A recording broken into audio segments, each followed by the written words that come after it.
Mais um vídeo aqui com as caixas Sony GX12, caixas que dá até para a gente considerar como vintage. Eu já coloquei elas no rack aqui para escutar e elas têm um grave bem fraco. É um alto-falante de 12, a gente esperaria um pouco mais de extensão de graves, ou seja, que ele descesse um pouco mais. Tá? Na audição que eu fiz, eu estimei mais ou menos uns 50 Hz o início da resposta dessas caixas. Atrás delas diz que ela responde de 30 para cima, mas isso é fake, tá? Não é verdade. Então eu vou hoje levantar aqui a curva de impedância dessas caixas, porque a curva de impedância delas nos revela muita coisa. Então a curva vai dizer os picos e os vales e a gente vai poder analisar isso e tentar entender esse comportamento que ela tem de não conseguir descer, não conseguir reproduzir graves de baixa frequência. A gente esperaria de um alto-falante de 12 mais graves. Tá? Ou seja, não é intensidade de graves quando eu falo mais graves, é extensão de graves. Ou seja, a caixa cobrir uma extensão mais larga de graves, ou seja, cobrir frequências de graves mais abrangentes. Tá? Não é intensidade, eu nunca falo intensidade. Tá? Então aqui eu tenho o DATS, é um programa que está instalado aqui no computador. Esse programa precisa desse utilitário aqui, é um coisinha USB, tá? DATS V2, tem o resistor de calibração aqui. Eu conecto diretamente aqui nos bordes da caixa.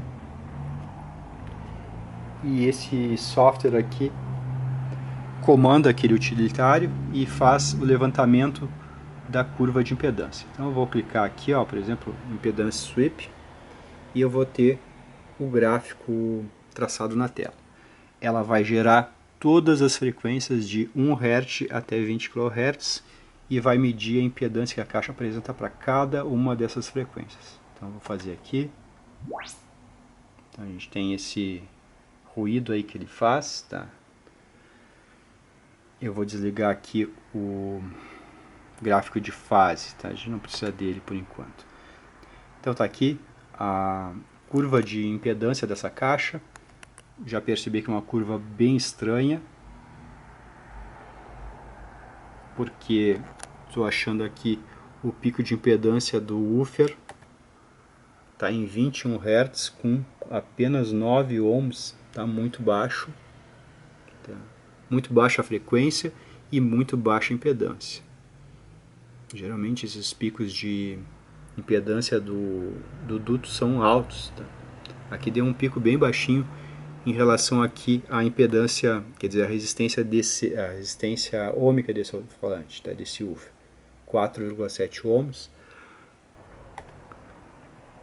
Ressonância do woofer, 73 Hz, mais ou menos, é bem alta, tá? Não é muito bom isso. Então isso aqui já revela que a caixa não tem como responder graves profundos do jeito que está. Esse pico aqui está muito baixo. Então aqui o ponto FB com 50 Hz é bastante alto, não condiz com o que está escrito atrás das caixas ali, que diz que elas respondem de 30 a 20 kHz. Então essa frequência aqui está, digamos, fora da especificação da caixa. Tá? Geralmente os fabricantes eles acabam enganando nas especificações de caixas acústicas. Aqui a gente tem esse ponto de pico aqui de 7 ohms, uma impedância baixa para um pico de impedância de ressonância de woofer. Aparentemente tem alguma coisa errada com esse projeto de caixa. Tá? Aqui a gente vê um pico de impedância muito alto de 22 ohms, é alto em relação aos outros aqui, tá? Mas ele está lá nos 875 Hz. Isso aqui está indicando que a transição para o mid-range está deixando um vale grande aqui de frequência. Tá? A impedância do woofer está subindo bastante até que o mid-range comece a receber energia, tá? E comece a baixar a impedância da caixa. Ó. Então aqui a caixa fica com impedância baixa novamente, deixa eu ver quanto que dá aqui, 5 ohms. Tá? Aqui a gente tem um pico de impedância em 5 kHz, provavelmente aqui começa a ir sinal para o tweeter, tá? Então é uma caixa com uma impedância estranha. Eu vou retirar esses alto-falantes dela, tirar esse mid-range, vou medir eles separados para a gente ver que tipo de comportamento eles têm. Como é que está dando uma impedância tão alta também aqui no canto, ó, 15 ohms, é muito alto. Olha, 18 kHz, 13 ohms. Vamos descobrir o que está acontecendo para que aconteça isso aqui, para esse tipo de curva, tá? Então a caixa já foi ligada aqui na sala, eu já escutei ela um pouco. Ela não tem extensão de graves, ela só tem graves secos. Esse alto-falante aqui é um alto-falante de altíssimo rendimento, então para ele ter um rendimento tão alto quanto ele se mostrou, só tem uma opção para ele, que é não conseguir reproduzir frequências baixas, tá? Então quando se faz um woofer com o cone leve, ele não vai conseguir responder frequências muito baixas, tá? É digamos, uma lei da física praticamente. Se a gente coloca peso no cone dele, faz um cone pesado, ele responde frequências baixas, mas aí o rendimento dele vai lá para baixo, vai lá para os 88 dB, 87. Então a gente tem uma coisa ou outra, ou rendimento alto ou cobertura de frequência, tá? Então essa caixa aqui se mostrou com rendimento alto, ela não consegue cobrir frequências baixas dos 40 Hz, por exemplo. Tá? Então eu vou tirar isso, vou medir no DAT se eu consigo levantar os parâmetros TS desses alto-falantes aqui, dos woofers. Tá? Consigo também levantar a resposta de frequência do mid-range e do tweeter, e a gente consegue montar e ter uma noção do como é essa caixa, qual é a resposta de frequência dela real, se as vias estão muito mais altas, muito mais baixas.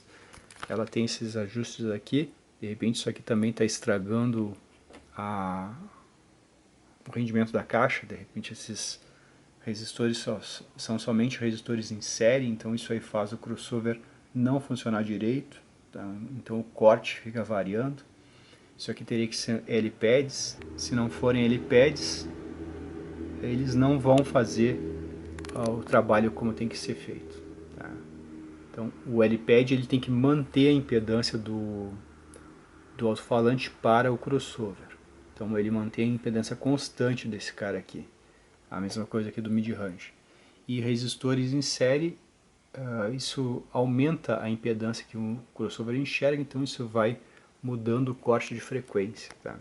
Então são detalhes que a gente tem que ver depois de abrir essa caixa e ver como é que é o crossover dela. Então aqui a gente está vendo essa curva curiosa.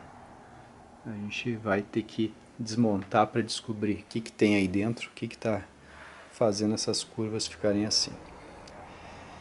Então é isso aí, aguardem o próximo vídeo aí para a gente medir os parâmetros desse alto-falante e simular que caixa acústica seria adequada para esses woofers aqui. Tá? Um abraço.